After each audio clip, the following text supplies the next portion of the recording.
Hi and welcome to my channel. So if you want to move to the UK, what should you do first? Should you get all your documents ready first, or should you be looking for a job? Look, this is a topic that I have wanted to address for a very long time. And just because I had a conversation yesterday with somebody over in Zimbabwe, I thought, look, I definitely need to record this video and share with the rest of you. So this person said to me, "Oh, Melvis, I saw your YouTube videos and I thought, look, I should contact you. I have got all the documents that I need for carer jobs. I've done my internship, I've done courses with the Red Cross. I've got everything except my TB certificate." And I said to this person, "Have you had any interviews? What is your job search situation?" And the person was like, "No, Melvis, I haven't applied for any jobs yet." I'm like, "Why haven't you applied for any jobs?" And he was like, "Because I haven't had all the requirements yet. I need to do my TB test first, which I've already booked. And then once I've done my TB test and I've got the certificate, then I can start applying for jobs." I was like, "Look, you're going about this the wrong way." So in today's video, I'm going to be telling you what is the most important thing to do. Is it applying for jobs or getting documents ready? If you're new to my channel, you're welcome. If you are a returning subscriber, as usual, I appreciate your time. And if you haven't subscribed to my channel, look, you want to hit that subscribe button so you're the first person to be notified every single day when I drop a new video on here at 10 a.m. prompt UK time. This is a commitment that I'm making to you, for you, with you. And so I want you to commit to the fact that you're going to implement the things that I'm saying. So if you're watching this video right now and you're considering any UK job whatsoever, I want you to leave a comment in the comment section below and say, "Melvis, I will implement this." Because look, I don't want to be wasting my time doing these videos. I need your commitment as well that you're going to implement. So leave a comment and say, "Melvis, I will implement this." And before I even get started, I do have a free newsletter where I send information about free UK visa sponsorship opportunities, work from home jobs to earn extra money, side hustle ideas so you can make a lot of money, leave the rat race, retire early, live a good life, career progression opportunities in the UK. Yes, now you're in the UK. What else? What next can you do? If you check the comment section below, you'll see a link to my newsletter. It's completely free. It won't take you up to 20 seconds to join. You drop your name and email and you're part of the newsletter. Once you join, I send that information directly to your inbox, so you're never reliant on the YouTube algorithm for such vital information for your personal and professional development. So, what should you do first? What do you think you should do first? You know what I mean?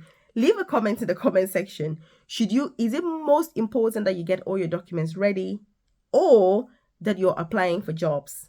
Because again, this thing comes up over and over again. Even on my email, I keep getting emails from people saying, "Melvis, I've got everything that I need, in the UK, but actually the only thing I don't have is a job."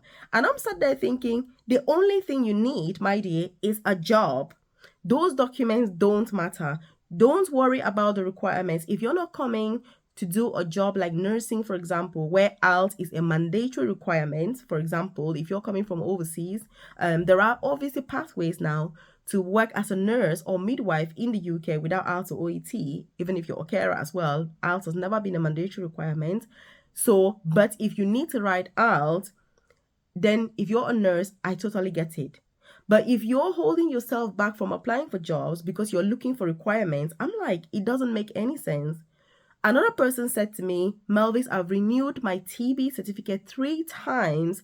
It's cost me a lot of money.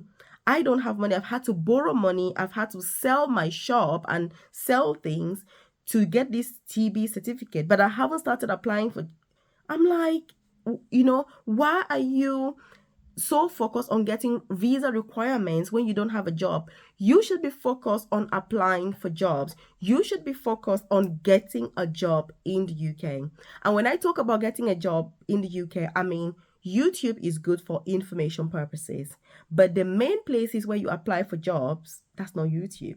YouTube is for information purposes. If you check on my YouTube channel, for example, I share lots of information about different jobs that are available, different opportunities, career progression pathways, and all of that. But ultimately, for you to apply for those jobs, you need to be outside of the YouTube world. Because if you're looking for a job with the NHS, you need to go onto the NHS website to apply.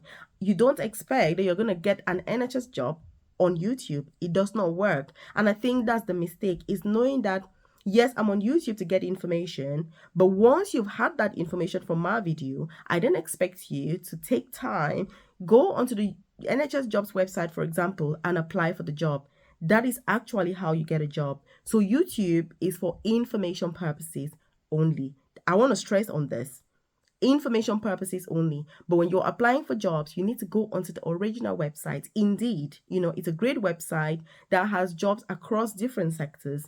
Go to Indeed, search those jobs. Don't rely on people on YouTube sharing links, because if somebody does a video on YouTube, for example, and they share a link, let's say they share a link on YouTube, how many people do you think are going to apply for that job? If any Tom, Dick, or Harry that has a CV is going to send it through that link, do you think that that's an efficient way of looking for a job? I don't think it is. But when you go to the legit website and you can log in, you can explore the different opportunities. You can look at an opportunity and say, look, this is not for me. Actually, this is for me. Actually, I kind of prefer this. Actually, what about this other vacancy? That is how you get a job. So like I've said, you need to focus on getting a job. If you get a job, even if you don't have the requirements for the visa, it is a lot easier to have the visa requirements knowing that you already have a job. And by the way, if you're watching this, you're wondering, my name is Melvis. I do have a private career coaching program where I support with getting free visa sponsorship opportunities in the UK, career progression in the UK. Whether you're looking for jobs, nanny jobs, I offer visa sponsorship jobs, teaching jobs, nursing, carers. I support with all those jobs that offer visa sponsorship through my private coaching program. Gaining NMC registration, if let's say you're a qualified nurse back home and you're in the UK working as a carer, I can guide you with that process, with or without IELTS or OET, in order to get your NMC PIN number. I've shared extensive videos, detailed videos on this channel about all these different pathways, so that yes, I understand that not everybody can, will, or should join my coaching program, but you've got that information there to guide you, to give you those steps that you need in order to implement that and get the jobs or the outcome that you want. So if you check the description box below or the about section of this channel, you're going to see a link to my private coaching program. Once you join, you get that individualized, tailored, and personalized guidance from myself. We go through who are you? What's your objective right now? What are your qualifications? What's your experience? What's the best job for you to go for? How do you apply? Where do you apply? How should your CV look like? What does the application need to look like? What about the interview preparation? How should you present yourself? How are you expected to answer those questions? How should you know what I mean? Every single thing that you need, the whole package that you need in order to excel, to thrive, and to get that job ASAP. Yes, I'm going to tell you that this is not easy. It can take some time for you to get a job, but it is worth it. It is worth it, because it is a path that needs to be taken. If you need a job, you need a job. Like I say, this is not an easy option, but at least my program will give you that guidance that you need. When you get a job, it's another matter, but you're going to get the guidance that is needed. So obviously, I expect to see you on there, right? Of course. So, like I was saying, focus on getting a job. Don't focus too much on getting documents and certificates. Get a job.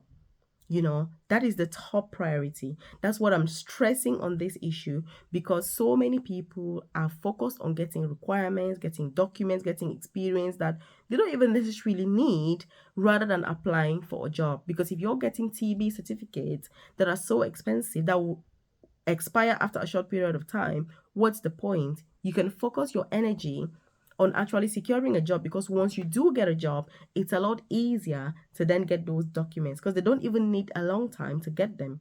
Many of those certificates, it's just a matter of within a week you would have everything. So please tell me, what do you think about this? Is it a good idea, or do you truly believe that you should get all the requirements first? I've said, if you need something like IELTS and you're like a nurse, it's obvious that you're gonna be trying to do that. But still, there are many nurses that have had jobs in the UK still without the IELTS, while still trying to write IELTS. That is a more efficient way to do it, rather than focus exclusively on gathering certificates, getting more requirements when you don't even get a job yet. It's very stressful, and that's why you see that you end up in a very stressful situation. please, please make sure you're prioritizing appropriately. Make sure that you're taking the right steps. Make sure that you're planning your moves meticulously before the next thing that you're doing. I share lots of videos on this channel with different opportunities in the UK, offering visa sponsorship, work from home jobs, side hustle ideas that you can start, career progression opportunities, opportunities with the NHS, which is the National Health Service in the UK. To make sure if you're watching my videos, you're aware of what the best opportunities are and that you're making the most of the best, because that's how we all started. That's how I started my own UK journey. As a carer, I then studied nursing and then progressed beautifully to the most senior clinical nursing position, now working as an advanced nurse practitioner. So I get that. Again, watch this other video that I've done specially for you, just to give you more information about those opportunities here in the UK. I'll see you in this video. Thank you.